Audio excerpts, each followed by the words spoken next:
In the last video that I did about Rudy Schmeley, we spoke about the assailant being released from jail 2 days prior to this incident. Now we're gonna talk about the reason why he was in jail. On the 2nd of July 2021, we were still wearing face masks, washing our hands to get into different places. Now, on this day, our assailant, who is on the age 14 at this time, wanted to go into a casino. And he was turned away from the casino because he wasn't wearing a face mask. I don't know if he didn't look on the age. I don't know what the reason was, why he was even able to come into the casino even if he had a face mask on, but this was the case, right?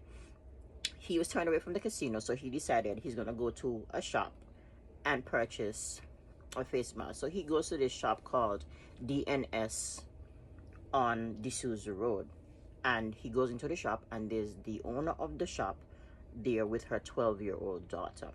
Now he proceeds to purchase a face mask from the store, and he left. After leaving the shop, he met up with his friend, and he asked his friend if he wanted to rob the shop. So the friend said yes, and they left and went to his home in Browns Avenue so they can collect some gears for this assignment.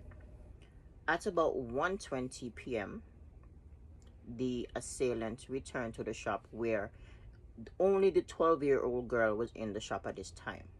He returned to the shop and he went in wearing a long sleeve button-up shirt, long pants, and he had a pink or red t-shirt wrapped around his head, and he also had on a dark blue face mask.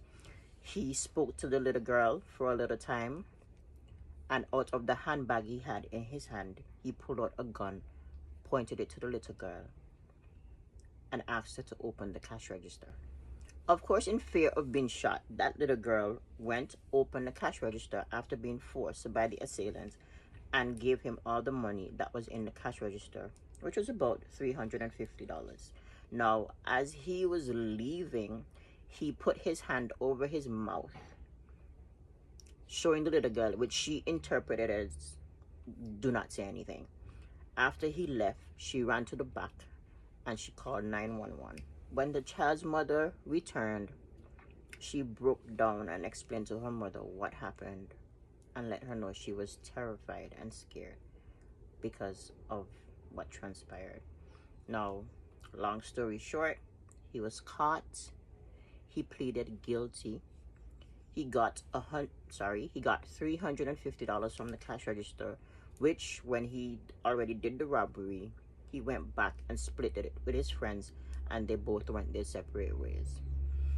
And of course, because he's on the age 14 years old at this time, there's really not much of a sentencing he can get.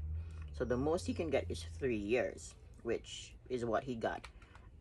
However, he had already spent some time in prison on remand for the case, so he ended up being sentenced to 1 year and 4 months for aggravated robbery. So this was the reason he was in prison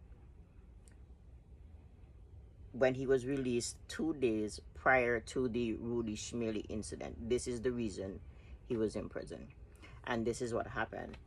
So we can talk about it in the comments. Let me know what you think. There's some other incidents that happened around this same person, but I'm not sure if they were broadcast or made known, because I can't really find the information.